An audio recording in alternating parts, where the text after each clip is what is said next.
Kannur 2022 October 2. 22 വയസ്സുകാരിയായ വിഷ്ണുപ്രിയ സ്വപ്നങ്ങളോടെ മുന്നേറുന്ന ഒരു പെൺകുട്ടി. എന്നാൽ ആ ദിവസം അവൾ സുഹൃത്തുമായി ഫോണിൽ സംസാരിക്കുമ്പോൾ ഒരൊറ്റ വാക്ക്, ഷാമേട്ടൻ വന്നിരിക്കുന്നു, എന്തെങ്കിലും ചെയ്യുമോ എന്ന് പേടിയുണ്ട്. അവളുടെ ജീവൻ രക്ഷിക്കാൻ ചെയ്ത അവസാന മുന്നറിയിപ്പ്. വിഷ്ണുപ്രിയയും ഷാംജിത്തും കോവിഡ് കാലത്ത് പരിചയപ്പെട്ടു, സ്നേഹമായി. പക്ഷേ ഷാംജിത്തിന്റെ സംശയങ്ങളും പൊസസീവ് സ്വഭാവവും ബന്ധത്തെ തകർത്തു. വിഷ്ണുപ്രിയ വയനാട്ടിൽ പരിചയപ്പെട്ട ഒരു ഫോട്ടോഗ്രാഫറുമായുള്ള പുതിയ ബന്ധത്തിൽ സന്തോഷം കണ്ടെത്തി. പക്ഷേ ഷാംജിത്ത് അത് അംഗീകരിച്ചില്ല. ഒരു ദിവസം അവളും ഫോട്ടോഗ്രാഫറും മെഡിക്കൽ കോളേജിൽ പോയപ്പോൾ അവരെ തടഞ്ഞു. അവളുടെ ജീവിതത്തിൽ സ്ഥാനം എനിക്കാണ് എന്നായിരുന്നു അവന്റെ ആവശ്യം. പക്ഷേ അവർ തുറന്നു പറഞ്ഞു, ഇനി എന്നെ ബുദ്ധിമുട്ടിക്കരുത്. അതിനുശേഷം ഷാംജിത്ത് ഒരു തീരുമാനമെടുത്തു. അന്വേഷണത്തിൽ തെളിഞ്ഞത് അവൻ 5ാം പാതിര മൂവി കണ്ടിട്ടാണ് ഈ കുറ്റം പ്ലാൻ ചെയ്തത്. സിനിമയിൽ എന്ന പോലെ കറുപ്പ് ടീഷർട്ട്, ഗ്ലൗസ്, ഹെൽമെറ്റ് അതേ വേഷം ധരിച്ചു തന്നെയാണ് അവളുടെ വീട്ടിലേക്ക് എത്തിയത്. CCTVയിൽ കാണുന്നത് വസ്ത്രം വാങ്ങുന്നു, ഉപകരണങ്ങൾ ശേഖരിക്കുന്നു, വിഷ്ണുപ്രിയയുടെ വീട്ടിലേക്കുള്ള യാത്ര.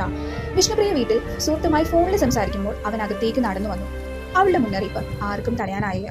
കോപവും അസൂയയും ചേർന്ന് തെറ്റായ ദിശയിൽ പോയ ഒരു ക്രൈം ഓഫ് പാഷൻ എന്നാണ് പോലീസ് പറയുന്നത്. സംഭവത്തിന് ശേഷം ഒളിച്ചോടാൻ ശ്രമിച്ച ഷാംജിത്തിനെ പോലീസ് പിടികൂടി. ചോദ്യം ചെയ്യലിൽ അവൻ തന്നെ കുറ്റം സമ്മതിച്ചു. 34 ദിവസത്തിനുള്ളിൽ CCTV തെളിവുകളും രേഖകളും എല്ലാം ചേർന്ന് ചാർജ് ഷീറ്റ് തയ്യാറായി. ഈ കഥ നമ്മെ തന്നെ ചോദ്യം ചെയ്യുന്നു. എവിടെയാണ് നമ്മൾ തെറ്റുന്നത്? ഒരു പെൺകുട്ടിയുടെ നോ എന്ന ചിലർക്ക് അതിനെ അംഗീകരിക്കാൻ കഴിയുന്നില്ല. പ്രണയമെന്ന പേരിൽ അധികാരം നടത്താനുള്ള ചിന്ത തന്നെ മാറേണ്ട സമയം കഴിഞ്ഞു. കൂടുതൽ ക്രൈം സ്റ്റോറീസിനായി ചാനൽ സബ്സ്ക്രൈബ് ചെയ്യൂ. Stay tuned. Thank you.